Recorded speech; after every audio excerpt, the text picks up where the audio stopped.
Okay, magandang araw po sa inyong lahat guys. Ito naman pong kaibigan niyo si Jake. So sa video natin ngayon, pag-usapan po natin ang napapanahong topiko, no? Ah, bakit failure po ang SIM card registration program dito sa Pilipinas? Marahil marami kayong mga reklamo sa SIM card registration. Hanggang ngayon may nagpapadala din ng mga unsolicited text messages. Karamihan po na na-experience ko ay mga bangko. So nilabag nila ang data privacy law nga eh. Okay? At iba mga scammers pa din. Pero bakit tuloy-tuloy pa rin ang mga ganon? Kasi ang purpose ng SIM card registration program dito sa Pilipinas ay masugpo ang mga scammers.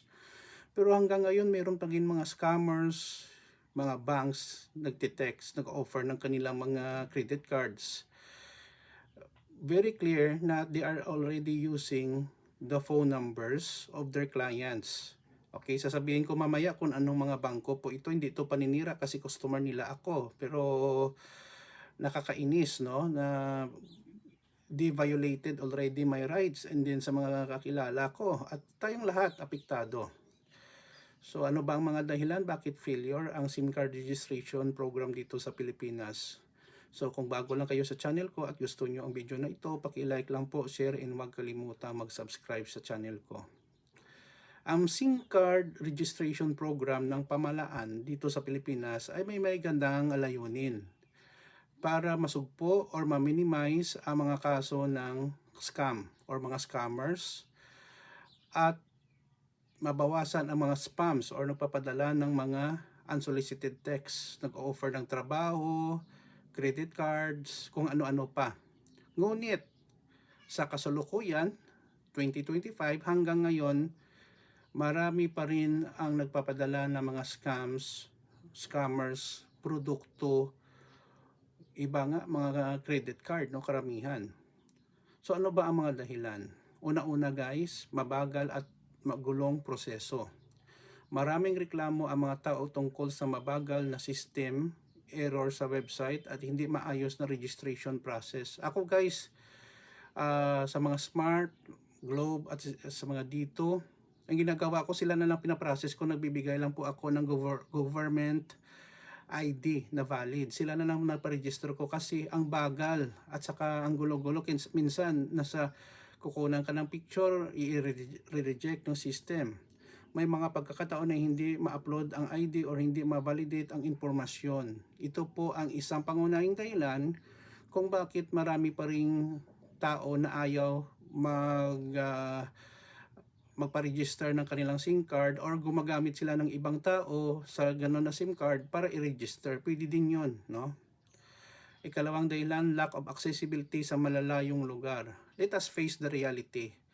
May mga lugar pa dito sa Pilipinas na walang access sa technology or malayo talaga, no? Hirap ang mga tao sa mga liblib na lugar na walang internet or malakas na signal. Very true. At saka sa ngayon, sabi nila may Starlink na daw na satellites pero sobrang mahal. Karamihan ng mga tao ay cannot afford because mahirap lang sila. Hindi lahat may access sa smartphone or computer para makapag-register online. Very true. At saka ang ating internet connection, whether we like it or not, mabagal dito sa Pilipinas at sobrang mahal. Ikatatlong dahilan, mahina ang information campaign. Very true. Hindi sapat ang impormasyon na iparating sa publiko tungkol sa tamang proseso, requirements at deadlines. Nagdudulot ng katilituhan at misinformation. Sa nakita ko sa mga SIM card like Talk and Text, Smart, Globe, dito may instruction na po sila sa kanilang manual, no, sa SIM card mismo. You have to read it and understand. Kaso lang minsan nakakalito din. And then take note guys, kahit sa modern panahon dito, may mga kababayan po natin na illiterate, hindi marunong magbasa at magsulat. So mahirapan din sila talaga. At saka hindi lahat ay may mabilis na connection or may smartphone na gagamitin. Ika-apat na dahilan, technical glitches at system downtime. Ito po ay sa mga telco, no? Telecommunication company na problema.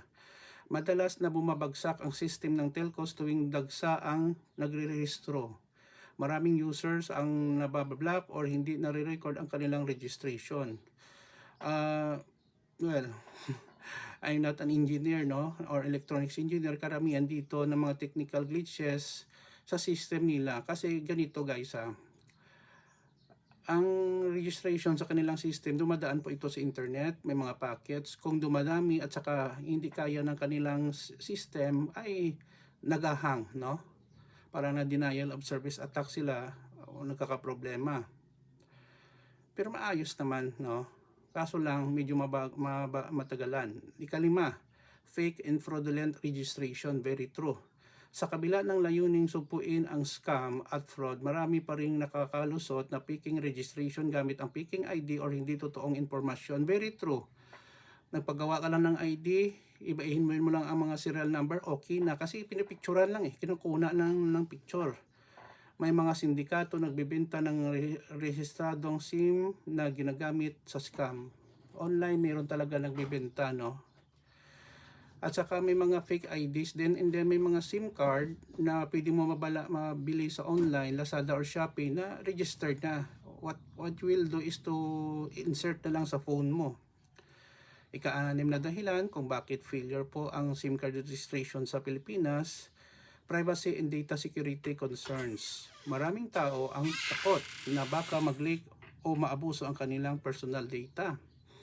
Walang sapat na assurance kung paano maprotektahan ang kanilang impormasyon. Ito po sa National ID, ito isa ding problema, no? At saka nakita ko sa mga bangko, sabihin ko na, Bank of Philippine Islands, BDO, PNB, or halos lahat, even RCBC, nagbigay po ako ng impormasyon ko sa aking bank account, including na po ang contact numbers. Anong ginagawa nila? Nagtitext sa akin without my concern.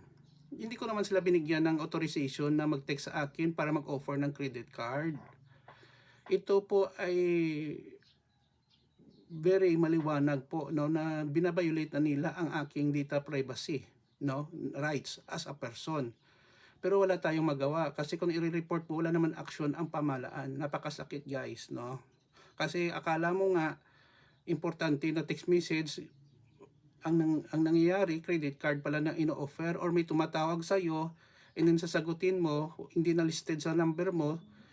Sir ma'am, magandang araw po, nag-offer po ang BPI ng free credit card, puntahan mo nang doon sa Ayala Central dito sa Bacolod. Oh my God, naantala ang trabaho ko or ang pagninegosyo ko dahil sa tawag na akala ko kliyente or very important, ganun pa, yun pala credit card. So ino-offer. 7, hindi naging epektibo laban sa scam. Very true. Marami pa ring scammers ang nagbibiktima sa ating kababayan. Sa kabila ng implementasyon, patuloy pa ring paglaganap ng mga text scams, online fraud at spam messages. Ano ba ang konklusyon natin sa ating topic for today? Ang SIM card registration ay may magandang layunin. Yun po ang sinabi ko kanina. Labanan ang scam at panloloko. Ngunit sa kabuuan, hindi ito naging ganap na matagumpay dahil sa mga problemang teknikal, kakulangan sa impormasyon, at kawalan ng maayos na implementasyon. At saka karamihan guys, binabiolate din ng mga malalaking bangko, financial institution, at kung ano-ano pa, no? Kahit government pa rin, isa rin yun. So sana po ay mag-ingat na lang po tayo, no, sa mga scammers. At kung hindi natin kilala ang tumatawag, ignore na lang natin. Or wag na lang natin replyan ang kanilang mga text messages. Delete agad. Yun lang po guys ang ma-advise ko. Maraming salamat sa inyong panonood at pakikinig sa video ko. Please like, share, and huwag kalimutang mag-subscribe. Ingat po tayo sa ngayon kasi marami talagang online scamming. Hindi lang sa SIM card, internet, social media, mga messenger, may nagme-message sa iyo, nanalo ka ng 1 million pesos. Ngunit magpadala ka muna dito sa GCash account ng 1,000 pesos. Ano ba? Lokohan na naman. So ingat guys, huwag magpadala sa mga panloloko or gumagamit ng mga fake account also. Yun lang po, mahal ko kayo. Ingat po tayo lagi. Please like, share, and huwag kalimutan mag-subscribe sa channel ko. Ito naman po ang kaibigan nyo si Jake Rodriguez Pomperada from Bacolod City. Hanggang sa muli guys, kita-kita po tayo sa susunod na video. God bless us all.